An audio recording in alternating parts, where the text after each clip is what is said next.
السلام علیکم ورحمۃ اللہ وبرکاتہ۔ محترم ناظرین، امید ہے آپ لوگ خیریت سے ہوں گے اور اللہ تبارک و تعالی آپ لوگوں کو خوش و خرم رکھے، سکون و عافیت کے ساتھ رکھے۔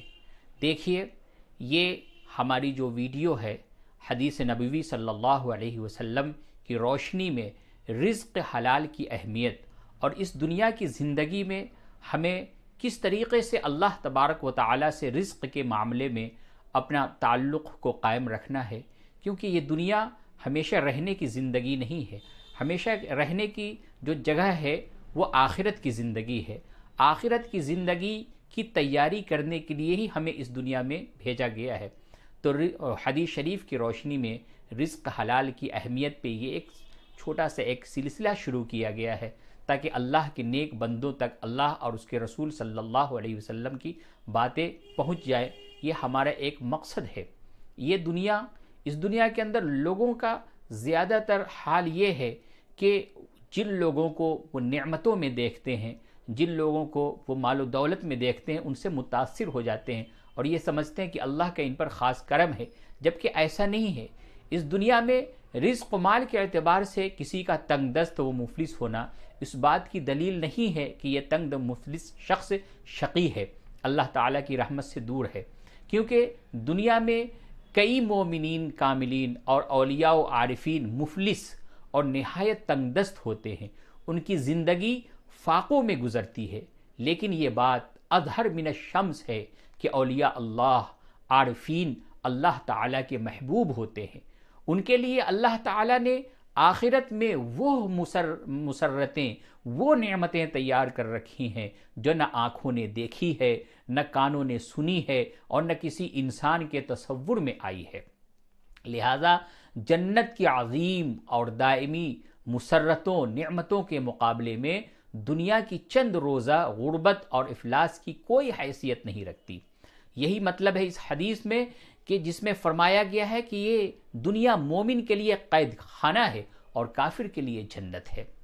حضرت عبداللہ ابن مسعود رضی اللہ عنہ اور حضرت ابو سعید خدری رضی اللہ عنہ نبی صلی اللہ علیہ وسلم کا یہ ارشاد نقل کرتے ہیں کہ جو آدمی اپنی تنگی رزق پر ناراض ہو، یعنی اللہ تعالیٰ کی تقسیم پر راضی نہ ہو اور اس تنگی رزق کا شکوہ پھیلائے، یعنی تنگی رزق کی لوگوں کے سامنے شکایت کرے اور صبر نہ کرے، تو اس کو کوئی نیکی اللہ تعالیٰ کی بارگاہ میں نہیں پہنچتی، اس کی کوئی نیکی اللہ تبارک و تعالیٰ کی بارگاہ میں نہیں پہنچتی، یعنی اس کا کوئی نیک عمل قبول نہیں ہوتا، اور وہ اللہ تعالیٰ سے اس حال میں ملے گا کہ اللہ تبارک و تعالیٰ اس پر سخت غصہ ہوگا۔ اس لیے کبھی بھی اپنے روزی کی کمی کی شکایت نہیں کرنی چاہیے، لوگوں کے سامنے کبھی تذکرہ نہیں کرنی چاہیے اپنی تنگ دستی، اپنی مفلسی کی، کیونکہ اللہ بہتر جانتا ہے ہمارے لیے۔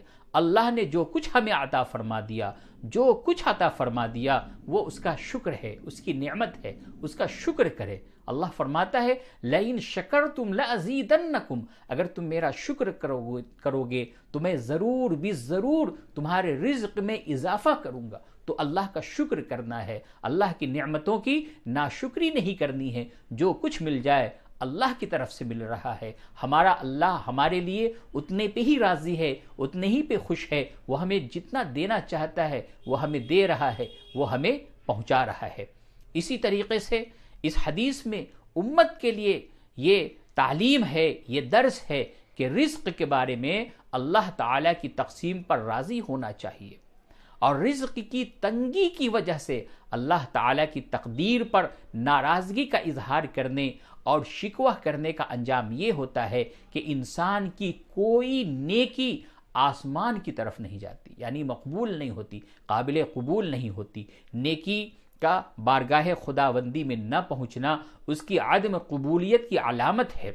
قیامت کے دن اللہ تعالیٰ ایسے شخص پر سخت ناراض ہوں گے، اللہ تعالیٰ اپنی ناراضگی سے بچائے۔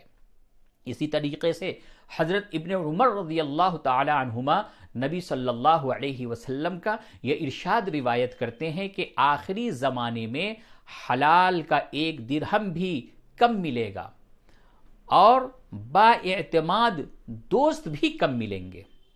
حلال کا ایک درہم کمانا بہت ہی مشکل ہو جائے گا، بہت ہی مشکل ہو جائے گا۔ اور ایسا دوست جس کے اوپر اعتبار کیا جا سکے، جس پر اعتماد کیا جا سکے، جس پر بھروسہ کیا جا سکے، ایسے دوست بھی کم ملیں گے۔ اس حدیث میں قرب قیامت کے بارے میں 2 پیشن گوئیاں بیان کی گئی ہیں۔ اول یہ کہ آخری زمانے میں رزق حلال کا دستیاب ہونا نہایت مشکل ہوگا، دوسری یہ کہ امانت دار اور مخلص دوست کا ملنا بھی نہایت مشکل ہوگا۔ اس حدیث کے پیش نظر ہر مسلمان پر لازم ہے کہ وہ حرام مال رزق سے بچے اور حلال مال رزق کی تلاش، اس کی تحصیل کی کوشش کرے۔ حدیث مذکور کی پیشن گوئی کے مطابق ہمارے اس آخری زمانے میں یعنی 15ویں صدی میں رزق حلال کا ملنا بہت ہی نہایت ہی مشکل ہے، لہذا کسب رزق اور مال کے سلسلے میں آج کل کے مسلمانوں کو نہایت محتاط ہونا چاہیے اور حد الوسع حلال مال حاصل کرنے کی کوشش کرنی چاہیے۔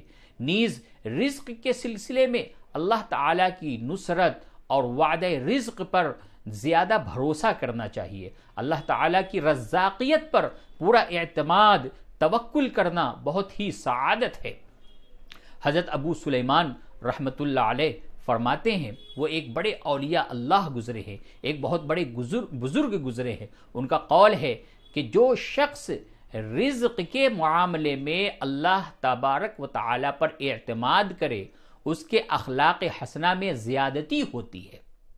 ایسے شخص کے اخلاق حسنہ میں زیادتی ہوتی ہے جو اللہ تبارک و تعالی پر رزق کے معاملے میں بھروسہ کر لے، اعتماد کر لے، اور وہ حلیم الطبع ہو جاتا ہے، اور ضروریات زندگی پر مال خرچ کرنے کے بارے میں اس کا نفس سخی ہو جاتا ہے، اور نماز میں اس کے وساوس کم ہو جاتے ہیں۔ ابو سلیمان دارانی رحمۃ اللہ علیہ کے اس قول میں رزق کے بارے میں اللہ تعالیٰ کی ذات پر توکل اور بھروسہ کرنے کی تاکید ہے، اور پھر اس توکل کے چند فوائد اور ثمرات بھی انہوں نے ذکر فرمائے ہیں، اور یہ بات ظاہر ہے کہ اللہ تعالیٰ کی ذات پر پورا بھروسہ اور توکل کرنا اس بات کا تقاضا کرتا ہے کہ انسان پوری طرح اللہ تعالیٰ کی طرف متوجہ ہو جائے اور صرف آخرت میں نفع دینے والے اعمال کو وہ اپنا مقصد زندگی بنا لے۔ اسی سلسلے میں حضرت عمر بن عبد العزیز رحمۃ اللہ علیہ کا ایک قیمتی قول آپ لوگوں کے پیش خدمت ہے۔ حضرت عمر بن عبد العزیز رحمۃ اللہ علیہ نے ایک مرتبہ منبر پر کھڑے ہو کر لوگوں کو خطاب کرتے ہوئے فرمایا کہ اے لوگو، تم اپنی اندرونی کیفیت اور اپنے پوشیدہ معاملات اور اعمال کی اصلاح کر لو، اللہ تعالیٰ تمہارے ظاہری معاملات اور اعمال کی اصلاح فرما دیں گے۔ سبحان اللہ۔ اور تم اپنی آخرت کو سنوارنے کے لیے عمل اور کوشش کرو، اللہ تبارک و تعالیٰ تمہارے دنیاوی امور کی اصلاح فرما دیں گے۔ بہرحال رزق کے بارے میں اللہ تعالیٰ کی رزاقیت پر پورا بھروسہ کرنا عارفین اور صالحین کی خصلت ہے۔ اگر اللہ تعالیٰ کی طرف سے رزق کم ملے تو صبر کرنا چاہیے۔ صبر کرنے سے اللہ تعالیٰ کی مدد اور نصرت صابرین کے حصے میں آتی ہے، اور اگر رزق فراخ حاصل ہو، بہت زیادہ رزق حاصل ہو، رزق میں اللہ تبارک و تعالیٰ کشادگی کر دے تو اس کا شکر کرنا چاہیے۔